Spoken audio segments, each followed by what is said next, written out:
ಶ್ರೀ ಗುರು ಬಸವಲಿಂಗಾಯ ನಮಃ. ಅರಿವಿನ ತೃಪ್ತಿಗೆ ಅನುಭಾವವೇ ಆಸರೆ. ಲಿಂಗ ಅನುಭಾವದಿಂದ ನಿಮ್ಮ ಕಂಡು ಎನ್ನ ಮರೆತೇ ಕೂಡಲ ಸಂಗಮ ದೇವ. ವಿಶ್ವಗುರು ಮಹಾತ್ಮ ಬಸವಣ್ಣನವರನ್ನು, ವಿಶ್ವಜ್ಯೋತಿ ಅಕ್ಕ ಮಹಾದೇವಿರವರನ್ನು, ಸಕಲ ಶಿವ ಶರಣರನ್ನು ಎನ್ನ ಹೃದಯ ಮಂದಿರದಲ್ಲಿ ನೆನೆಯುತ್ತಾ, ಭಾರತೀಯರೆಲ್ಲರಿಗೂ ಅನುಭವ ಮಂಟಪ ಶರಣರ ನಾಡು ಬಸವ ಕಲ್ಯಾಣದ ಭೂಮಿಲಿಂದ 150 ಕೋಟಿ ಭಾರತೀಯರಿಗೆ ಈ ಮುಂಜಾನೆಯ ಬಾಗಿದ ತಲೆ ಮುಗಿದ ಕೈಲಿಂದ ಶರಣ. ಒಂದು ಅಕ್ಕ ಮಹಾದೇವಿರವರ ವಚನ. ಉದಯ ಅಸ್ತಮಾನವೆಂಬ 2 ಕೊಳಗದಲ್ಲಿ ಈ ಆಯುಷ್ಯವೆಂಬ ರಾಶಿ ಅಳೆದು ತೀರದ ಮುನ್ನ ಶಿವನ ನೆನೆಯಿರೇ, ಶಿವನ ನೆನೆಯಿರೇ, ಈ ಜನ್ಮ ಬಳಿಕ ಇಲ್ಲ. ಚನ್ನಮಲ್ಲಿಕಾರ್ಜುನ ದೇವನ ನೆನೆದು ಪಂಚಮಹಾಪಾತಕರೆಲ್ಲರೂ ಮುಕ್ತಿ ಪಡೆದರಂದು. विश्व ज्योति जगत ज्योति अक्का महादेवी का ये वचन क्या सिखाता है दुनिया के लोगों को? जब हम इस धरती पर पैदा होकर आए अपनी माँ की गोद से, जो हमारे मूर्ति बनाया सो वाला सभी इंसानों के अंदर होता है. इसीलिए तो माँ की गोद में हमारा मूर्ति बनाया सो वाला सृष्टि का मालिक है. वो मालिक को कोई मूर्ति नहीं, कोई मंदिर नहीं, कोई यात्रा नहीं, कोई तीर्थ क्षेत्र नहीं, कोई कावड़ यात्रा नहीं, कुछ नहीं. अगर भगवान को जानना है, मानना है, तो शरणों का संग की ज़रूरत है. ऐसे विचारों का चिंतन की ज़रूरत है. ये विचार हर गांव में, हर सिटी के अंदर चलना चाहिए बोलकर मैं विनती करता हूँ. तो इसका वचन का भावार्थ क्या था? दिन और रात चक्र चलते रहा. तो हम भी बच्चे थे, अब बड़े हो गए, बुजुर्ग होते, एक दिन जाते. जाने से पहले अंतर आत्मा को दर्शन कर लो. ये शरीर को छोड़ के बाहर किधर भी भगवान नहीं है. अगर भगवान को पहचानना है, अपने माँ बाप भाई बहन घर में सब प्रेम से रहो. गली के लोगों के साथ, गांव के लोगों के साथ, देश के लोगों के साथ प्रेम करो. सभी प्राणी पक्षियों में दया करो. हाँ, तो रोज 24 घंटे के अंदर एक न एक बार अंतरात्मा से जुड़कर ध्यान करो. ये सिखाता है अक्का महादेवी का वचन. ಇನ್ನೊಂದು ಅಕ್ಕ ಮಹಾದೇವಿರವರ ವಚನ. ಹಗಲು 4 ಜಾವ ಅಸನಕ್ಕೆ ಕುದಿವರು, ಇರುಳು 4 ಜಾವ ವ್ಯಸನಕ್ಕೆ ಕುದಿವರು. ಅಗಸ ನೀರೊಳಗಿದ್ದು ಬಾಯಾರಿ ಸತ್ತಂತೆ, ತನ್ನ ಒಳಗೆ ಇದ್ದ ಮಹಾಘನವನ್ನು ಅರಿಯರು ಚಂದ ಮಲ್ಲಿಕಾರ್ಜುನ ದೇವ. 893 साल पहले बसवा कल्याण से कम हजारों किलोमीटर दूर शिवमोग्गा जिला शिकारीपुर तालुका उड़तड़ी से, उस ज़माने में कोई वाहन नहीं थे, ट्रेन नहीं थे, कोई सौलभ्य नहीं थे, रास्ते नहीं थे. उस वक़्त जंगल ही जंगल. वहाँ से अन्ना बसवण्णा जी का अनुभव मंटप को आके लिखा हुआ वचन होता है. तो सवेरे से शाम तक बाहर के विचार, हम कैसा जीना है, घर के लिए क्या ज़रूरत है, वो है, ये है, पैसे कितना कमाना है, शादी कब कर लेना है, क्या ऐसे विचारों में डूबे जाते. कभी कभी दूसरों का, अड़ोस पड़ोस के लोगों के साथ का कुछ, तो उनसे हम, हमसे हम, तुमसे हम, वो ये क्या तो चलता रहता. ये इसके चक्कर में चले आते. हाँ, रात होते ही कल के लिए फिक्र, एक के बाद एक फिक्र. इसमें अंतर आत्मा से जुड़ने बगैर बाहर के, जैसे कि तीर्थ क्षेत्र, धर्मस्थल, कावड़ यात्रा, 4 धाम, वो धाम, इन पाखंडियों ने भारत देश के अंदर इतना बड़ा इतिहास अगर रहा, 12वीं शताब्दी का 2500 वचन है इसके अंदर. इतना सरल जीवन है. हम जहाँ हैं वहीं पर भगवान को मालूम, ध्यान कर सकते हो. जितना बड़ा दुनिया है ना, उतना बड़ा दुनिया का मालिक हमको हमारे माँ की गोद में मूर्ति बनाया। हम सबको सारी दुनिया के लोगों और दुनिया के लोगों को पालने वाला एक ही भगवान होता है। जैसा सूरज एक है, हवा एक है ना, ये तरह। तो अगस नीरೊಳಗಿದ್ದು बायारी सप्तंते, जैसे कि कपड़ा धोने को जाते थे नाले में, जब जो दोपहर का टाइम ऐसा धूप बहुत है, उस वक़्त पानी का प्यास लगा है, गंदा कपड़ा धोए ना, वो पानी पी सकते क्या? नहीं पी सकते।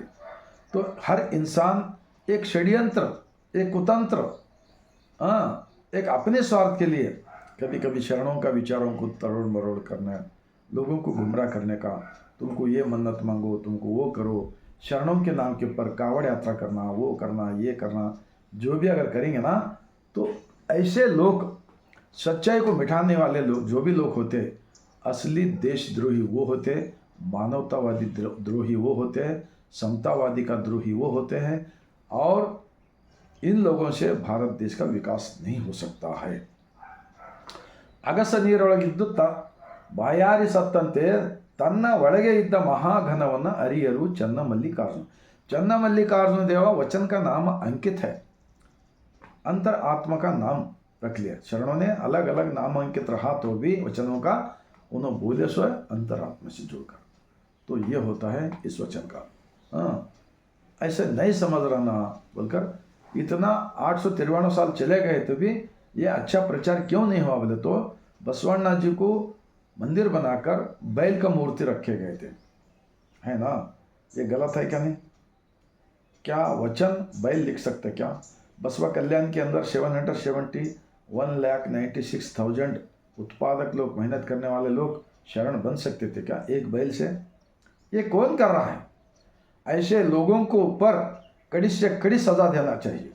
ये बसवण्णा जी का विचार को, जो भी जैसे कि भारत रत्न डॉक्टर BR अम्बेडकर जी का विचार को भी ऐसे किया, उन्हीं लोगों में से कुछ लोगों को बगल में लेके उनका विचार को बर्बाद करना, बसवण्णा जी का जो लिंगायत लोगों को लेकर लिंगायत धर्म का विचार को मिलावट करना, ये बहुत बड़ा समाज का द्रोह होता है। ऐसे करने से देश के अंदर झूठ बोलने वाले, चोरी करने वाले, अपराधी लोग ज़्यादा होते हैं, भ्रष्टाचार ज़्यादा होंगे, उसका जिम्मेदार ऐसा ही लोग होंगे। जितना भी बसवा कल्याण के आड़ोस पड़ोस में जितने भी गवियाँ हैं, वो गवियाँ हैं, ध्यान करें स्वयं, वहाँ पर कुछ भी रखना नहीं चाहिए, क्योंकि उन लोगों ने ध्यान किया स्वयं। उस जमीन को एक पावन जमीन है, लेकिन उसका विचार को लोगों तक पहुँचने का काम होना चाहिए था। इतना साल हो गए तो भी अभी भी मिलावट करने का बहुत कोशिश चल रहा। अब देखो, बसवादी शिवशरणर हिंदू समावेश बोल के करें, वो करने से क्या हुआ? लिंगायत है ना, लिंगा आयत, जो भी मादार चन्नಯ್ಯ, डोहार कक्कಯ್ಯ, हड़पद अप्पಣ್ಣ, अंबिगर चौड़ಯ್ಯ, किन्नरी बोम्मಯ್ಯ, नूली चंदಯ್ಯ, काश्मीर राजा दंपतिಗಳು, ये सारे जितने भी लोग हैं, सिद्धरामेश्वर, इन लोगों ने क्या है, सब मेहनत करने वाले थे। उन्होंने सामान्य लोग थे हमारे जैसे तुम्हारे, उन लोगों ने भगवान को यहाँ माना है, यहाँ जाना है, अपनी गलतियों को छोड़कर एक सज्जन समाज बांध के हमको हाथ में दिया है, इसका रक्षण करना चाहिए। उल्टा उसका मिलावट जो कर रहा है ना, वो बहुत बड़ा अपराध होता है बोलकर मैं इस वचनों के आधार के ऊपर बात कर रहा हूँ। ಇನ್ನೊಂದು ಜೇಡರ ದಾಸಿಮಯ್ಯರವರ ವಚನ, ಅರಿವು ಅರಿಯಲೆಂದು, ಅರಿವು ಅರಿಯಲೆಂದು ಕುರುಹು ಕೈಯಲ್ಲಿ ಕೊಟ್ಟರೆ, ಅರಿವು ಅರಿಯಲೆಂದು ಕುರುಹು ಕೈಯಲ್ಲಿ ಕೊಟ್ಟರೆ, ಈ ಕುರುಹು, ಈ ಅರಿವನ್ನೇ ಮರೆತು ಈ ಕುರುಹನ್ನೇ ಪೂಜಿಸುವ ಈ ಕುರುಂಬರಿಗೆ ಇನ್ನೆತ್ತಣ ಮುಕ್ತಿ ಕಾಣ ರಾಮನಾಥ. ವಚನ ನಾಮಾಂಕಿತದ ಇದು. ಈಗ ನೋಡ್ರಿ, ನಾವು ಯಾವುದೇ ಊರಲ್ಲಿರಲಿ, ಯಾವುದೇ ದೇಶದ ಹೋಲಿ, ಎಲ್ಲೇ ಹೋಲಿ, ನನ್ನ ಮನೆ ಅಡ್ರೆಸ್ ಗುಂಗೆ ಇದೆಯಲ್ಲ, ಆದ್ದರಿಂದ ಅದೊಂಥರ ನಾಮ ಅಂಕಿತಗಳು ಅಂತರ್ ಆತ್ಮದಕ್ಕೆ ಸಾಕ್ಷಿ ಇಟ್ಕೊಂಡು ಬರೆದಿರ್ತಕ್ಕಂಥವು. ಆದ್ದರಿಂದ ಈ ನಮ್ಮ ಅರಿವೇ ನಮಗೆ ಗುರು ಆಗಬೇಕಾದರೆ ಈ ಇಷ್ಟಲಿಂಗ ಏನು ಕೊಟ್ಟಿದ್ದಾರಲ್ಲ, ಬ್ರಹ್ಮಾಂಡದ ಲಾಂಛನ, ಸೃಷ್ಟಿಕರ್ತನ ಕುರುಹು, ಇದು ನಾವು ಎದೆಯ ಮೇಲೆ ಕಟ್ಟಿಕೊಂಡ ನಂತರ ಬ್ರಹ್ಮಾಂಡವೇ ನಾನು, ನನ್ನೊಳಗೆ ಬ್ರಹ್ಮಾಂಡ. ಈ ಸತ್ಯವನ್ನು ಇವತ್ತೇನು ಧರ್ಮದ ಗುರುಗಳು, ನಾವು ಮಹಾಜ್ಞಾನಿಗಳು ಅಂಥೇಳೇನು ಇದ್ದಾರಲ್ಲ ಪ್ರಚಾರಕರು, ಅವರೆಲ್ಲರೂ ಅರ್ಥ ಮಾಡಿಕೊಳ್ಳಬೇಕು. ಈಗ ನೋಡಿರಿ, 2.5 ತಿಂಗಳ ಮೇಲೆ ಇನ್ನೂ ಮಳೆ ಇಲ್ಲ, 3 ತಿಂಗಳಾಗ್ತಾಯಿದೆ. ಆವಾಗ ಬಸವಾದಿ ಶಿವಶರಣರ ಹಿಂದೂ ಸಮಾವೇಶ ಅಂಥೇಳಿ ಏನೋ ಒಂದು ಸ್ವಾರ್ಥ ಇಟ್ಟುಕೊಂಡು ಬಸವಾದಿ ಶರಣರ ವಿಚಾರಗಳನ್ನು ಜನಮನಕ್ಕೆ ತಲುಪಿದರೆ ಜನ ಜ್ಞಾನಿಗಳಾಗುತ್ತಾರೆ, ತಿಳುವಳಿಕೆವಂತರಾಗುತ್ತಾರೆ. ಆದ್ದರಿಂದ ಜನಗಳು ಹಮೇಶ ಯಾವಾಗಲೂ ಗುಲಾಮರಾಗಿರಬೇಕು ಅನ್ನೋ ಉದ್ದೇಶ ಅದರಲ್ಲಿ ಇತ್ತು. ಜನಗಳು ಅದಕ್ಕೆ ವಿರೋಧ ಕೂಡ ಮಾಡಿದ್ದಾರೆ. ವಚನಗಳನ್ನು ಭಾಳಷ್ಟು ಜನ ಓದಿಲ್ಲ, ಓದಲಿಕ್ಕೆ ಇವ್ರು ಹೇಳಿಲ್ಲ. ಏನು ಕಲ್ಯಾಣ ಭೂಮಿ ಅಂದರೆ ಸುಮ್ಮಲ್ಲಿದು ಜಗತ್ತದ ಒಂದು ಜ್ಞಾನದ ಕೇಂದ್ರ ಇದೆ. ಇಂಥ ಸ್ಥಳದಲ್ಲಿ ಬಂದು ಹೋದ ನಂತರ ನೋಡಿ ಬರಗಾಲ ಬಿತ್ತು, ಮಳೆ ಇಲ್ಲ.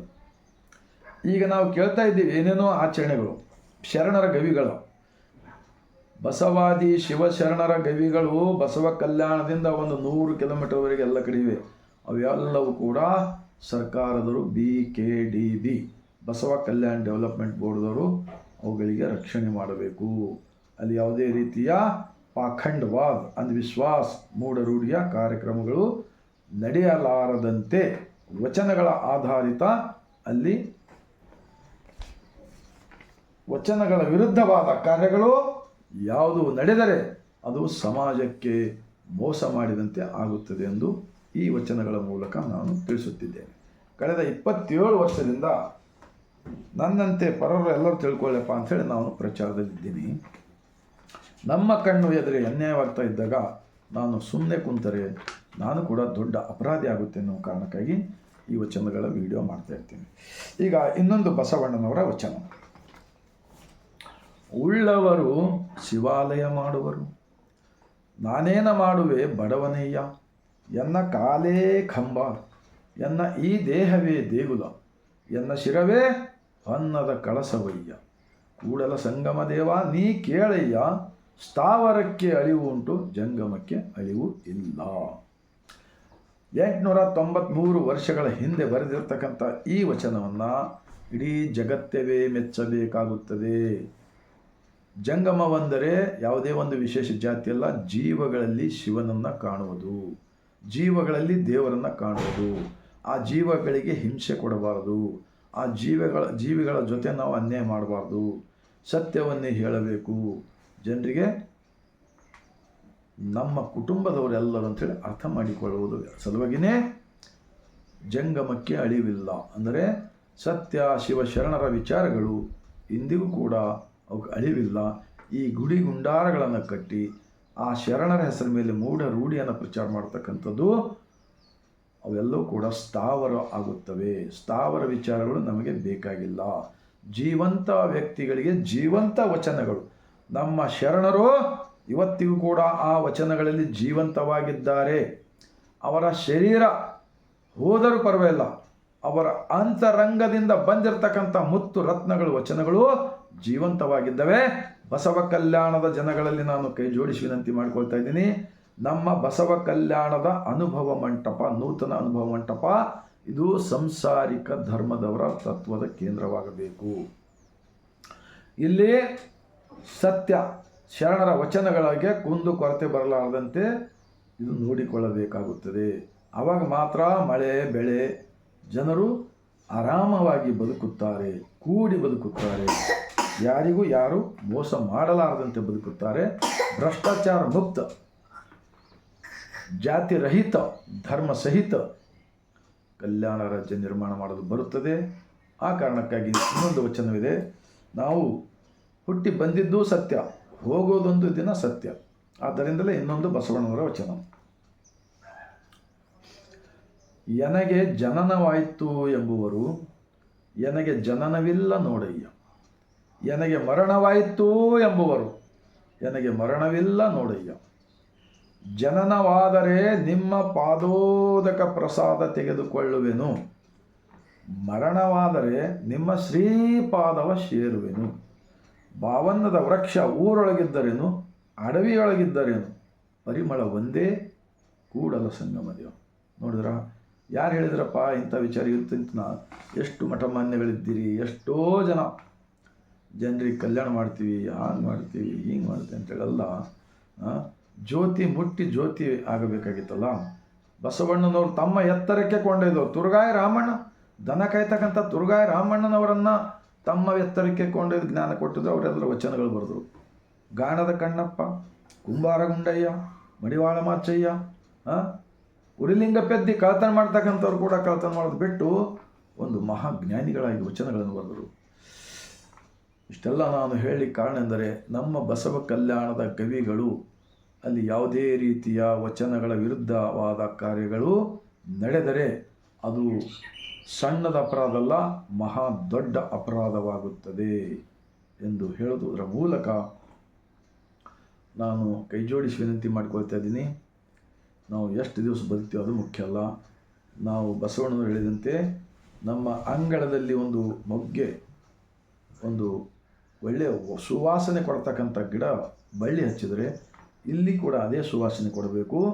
ಇವತ್ತು ನಾವು ಎಂದರ ಒಂದಿನ ಲಿಂಗೈಕ್ಯರಾದ ಬಳಿಕ ನಮ್ಗೆ ಊರು ಹೊರಗೆ ಹೋಯ್ತಾರಲ್ಲ, ಅಲ್ಲಿ ಹೋದರೂ ಕೂಡ ಊರೊಳಗಿದ್ದ ಜನಗಳು ನೆನಪಿಸಿಕೊಳ್ಳುವಂತೆ ಬದುಕಬೇಕೆನ್ನುವುದೇ ಕೊನೆಯ ಬಸವಣ್ಣನವರ ವಚನದ ಆಶಯವಾಗಿದೆ ಎಂದು ಹೇಳುತ್ತಾ ತಮ್ಮೆಲ್ಲರ ಹೃದಯಕ್ಕೆ ಈ ವಚನವನ್ನು ತಟ್ಟಿದೆ. ಆದರೆ ಬಸವ ಕಲ್ಯಾಣದ ಎಲ್ಲ ಜನರು, ಬಸವ ಕಲ್ಯಾಣ ಮುಂದೊಂದು ದಿನ ಜಗತ್ತದ ಜನರನ್ನು ಇಲ್ಲಿಗೆ ಬರಬೇಕಾದರೆ ನಾವು ಬಸವಣ್ಣನವರ ಶರಣರ ತತ್ವಕ್ಕೆ ಚ್ಯುತಿ ಬರಲಾರದಂತೆ ನೋಡಿಕೊಂಡರೆ ಮಾತ್ರ ನಾವು ಇಂತಹ ಒಂದು ದೊಡ್ಡ ಜಗತ್ತದಲ್ಲಿ ನಡೀತಕ್ಕಂಥ ಯುದ್ಧಗಳು, ಕೊಲೆಗಳು, ಸುಲಿಗೆಗಳು, ಕಳ್ಳ ಸುಳ್ಳ ಮೋಸ ವಂಚನೆಗಳೆಲ್ಲವೂ ನಿಲ್ಲಬೇಕಾದರೆ ಬಸವಣ್ಣನವರ ತತ್ವವನ್ನು ಏಕದೇವ ಉಪಾಸನೆ ತತ್ವವಿದೆ. ಇದು ದೇಹವೇ ದೇವಸ್ಥಾನವೆಂದು ನಂಬಿ ಬದುಕುವ ತತ್ವವಿದೆ ಎಂದು ಹೇಳುತ್ತಾ ಬಸವಣ್ಣನವರ ತತ್ವ ಉಳಿಸಿದರೆ ಮಾತ್ರ ನಾವು ಈ ಜನ್ಮಕ್ಕೆ ಹುಟ್ಟಿ ಬಂದಿದ್ದಕ್ಕೆ ಸಾರ್ಥಕವಾಗುತ್ತೆ ಎಂದು ಹೇಳುತ್ತಾ ತಮ್ಮೆಲ್ಲರ ಹೃದಯಕ್ಕೆ ಈ ವಿಚಾರ ತಟ್ಟಿದೆ. ಆದರೆ 150 ಕೋಟಿ ಭಾರತೀಯರಿಗೆ ಮತ್ತು ಜಗತ್ತದಲ್ಲಿರ್ತಕ್ಕಂಥ ಎಲ್ಲ ಬಸವ ಅಭಿಮಾನಿಗಳಿಗೆ ಈ ವಿಡಿಯೋ ತಲುಪಲಿ. ದೇಶದ ರಾಜಧಾನಿ ದೆಹಲಿಯಲ್ಲಿರ್ತಕ್ಕಂಥ ನಮ್ಮ ದೇಶದ ಸನ್ಮಾನ್ಯ ಪ್ರಧಾನಮಂತ್ರಿ ಜಿ ನರೇಂದ್ರ ಮೋದಿಜಿರವರು ಕೂಡ ಬಸವಣ್ಣವ್ರ ಬಗ್ಗೆ ತತ್ವದ ಬಗ್ಗೆ ಮಾಹಿತಿ ಇದೆ. ಅವರು ವಚನಗಳ ಗ್ರಂಥ ಬಿಡುಗಡೆ ಮಾಡಿದ್ದಾರೆ. ಮತ್ತು ಲಂಡನ್ನಲ್ಲಿ ಬಸವಣ್ಣ ಮೂರ್ತಿ ಬಿಡುಗಡೆ ಮಾಡಿದ್ದಾರೆ. ಅವರಾಗಲಿ ಕರ್ನಾಟಕ ರಾಜ್ಯದ ಮುಖ್ಯಮಂತ್ರಿ, ಮಹಾರಾಷ್ಟ್ರ, ತೆಲಂಗಾಣ, ಉತ್ತರ ಪ್ರದೇಶ್, ಬಿಹಾರ್ ಎಲ್ಲ ರಾಜ್ಯಗಳ ವಿಧಾನಸಭೆಯಲ್ಲಿರ್ತಕ್ಕಂಥ MLAಗಳು, MP ಗಳು, ಮಂತ್ರಿಗಳು, ಮುಖ್ಯಮಂತ್ರಿಗಳು ಎಲ್ಲರಿಗೆ ಈ ವಿಡಿಯೋ ತಲುಪಬೇಕು. ಮತ್ತು ಬಸವಣ್ಣನವರ ತತ್ವಕ್ಕೆ ಚ್ಯುತಿ ಬರಲಾರದಂತೆ ಎಲ್ಲರೂ ನೋಡಿಕೊಂಡರೆ ಮಾತ್ರ ದೇಶದಲ್ಲಿನ ಅಪರಾಧಗಳ ಸಂಖ್ಯೆ ಕಡಿಮೆ ಆಗುತ್ತದೆ ಎಂದು ಹೇಳ್ತಾ ತಮ್ಮೆಲ್ಲರಿಗೂ ಮತ್ತೊಮ್ಮೆ ಬಸವ ಭೂಮಿ, ಶರಣರ ನಾಡು, ಬಸವ ಕಲ್ಯಾಣದ ಅನುಭವ ಮಂಟಪದ ಭೂಮಿಯಿಂದ ಬಾಗಿದ ತಲೆ ಮುಗಿದ ಕೈಲಿಂದ ಶರಣು ಎಂದು ಹೇಳುತ್ತಾ ಈಗ ಒಂದು ಅರ್ಧ ನಿಮಿಷ ಲಿಂಗ ಧ್ಯಾನ.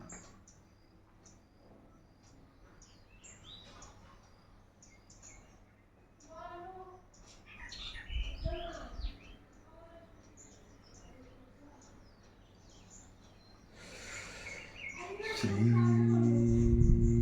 ಗುರು ಬಸವಲಿಂಗ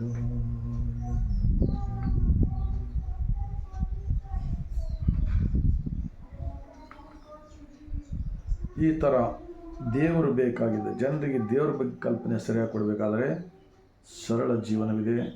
ನಾವು ಯಾವುದೇ ರೀತಿಯ ಕಾವಡಿ ಯಾತ್ರೆ ಮಾಡಿದರೆ ದೇವರು ಸಿಗೋದಿಲ್ಲ, ನಡ್ಕೊಂತ ಹೋದರೆ ಸಿಗೋದಿಲ್ಲ, ಏನೇನೆಲ್ಲ ಹೊರಗಿನ ಆಡಂಬರ ಏನು ಮಾಡಿದರೂ ದೇವರು ಒಲಿಸಿಕೊಳ್ಳಲು ಸಾಧ್ಯವಿಲ್ಲ.